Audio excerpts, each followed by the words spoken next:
Greenland, Panama খাল, Canada, Mexico উপসাগর। ট্রাম্পের চাওয়ার তালিকা অনেক দীর্ঘ।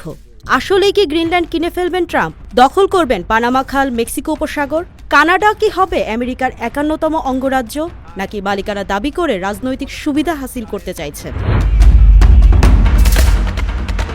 আগের মেয়াদে ক্ষমতায় থাকার সময় গ্রিনল্যান্ড কেনার প্রস্তাব দিয়েছিলেন ট্রাম্প। এবারের দায়িত্ব নেয়ার আগেই বলছেন আমেরিকার নিরাপত্তার জন্য গ্রিনল্যান্ড দরকার।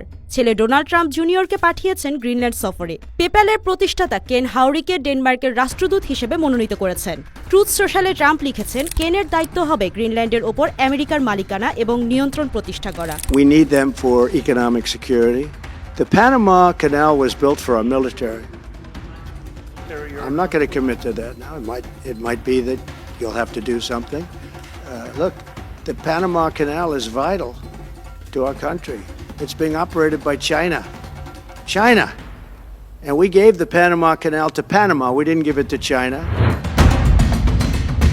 শুধু গ্রিনল্যান্ড নয়, পানামা খাল আমেরিকাকে ফিরিয়ে দেওয়ার দাবি তুলছেন ডোনাল্ড ট্রাম্প। চাইছেন কানাডাও। বলেছেন কানাডার উচিত আমেরিকার ৫১তম স্টেট হয়ে যাওয়া, কারণ কানাডার জন্য আমেরিকাকে $২০০ বিলিয়ন ভর্তুকি দিতে হয়। কানাডাকে চীন ও রাশিয়ার হাত থেকে রক্ষা করতে নিরাপত্তা দিতে হয়। আর মেক্সিকো উপসাগরের নামই তিনি বদলে দেবেন, কারণ তার মতে এটা আমেরিকার সম্পত্তি।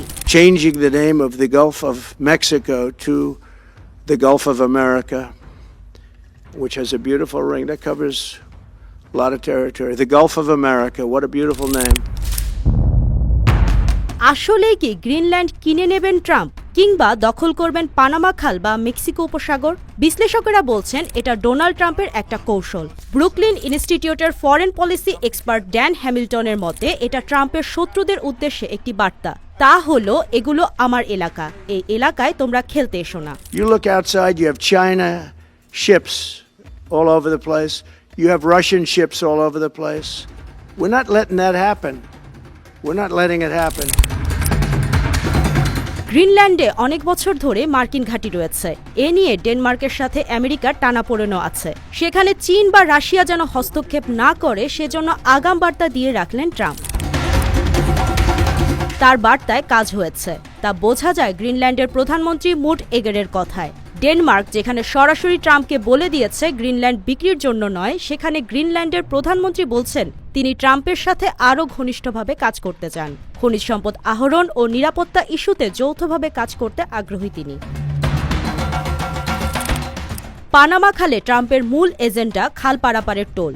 ইউরোপ এবং এশিয়ার মাঝে মার্কিন নৌ বাণিজ্যের একমাত্র পথ এই খাল। ট্রাম্পের দাবি আমেরিকা খালটি খনন করেছিল আমেরিকার স্বার্থে। পানামাকে হস্তান্তর করার পর এখন এটা পরিচালনা করছে চীন।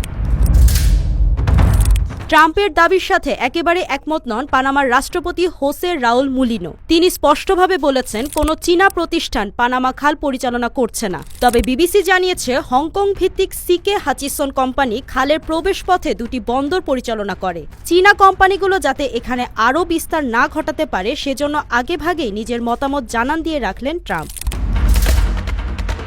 অন্যদিকে কানাডার সাথে আমেরিকার বাণিজ্য ঘাটতির প্রধান কারণ তেল আমদানি। আমেরিকা প্রতিদিন ৪ মিলিয়ন ব্যারেল তেল কানাডা থেকে আমদানি করে। কানাডাকে চাপে রেখে তেলের দাম আরও কমানোই ট্রাম্পের প্রধান লক্ষ্য। ডোনাল্ড ট্রাম্পের কথাবার্তা খাপছাড়া মনে হলেও আমেরিকার স্বার্থে তিনি যে অনেক ঝুঁকিপূর্ণ পদক্ষেপ নিতে পারেন, আগেরবার ক্ষমতায় থাকতে তা প্রমাণ করেছেন।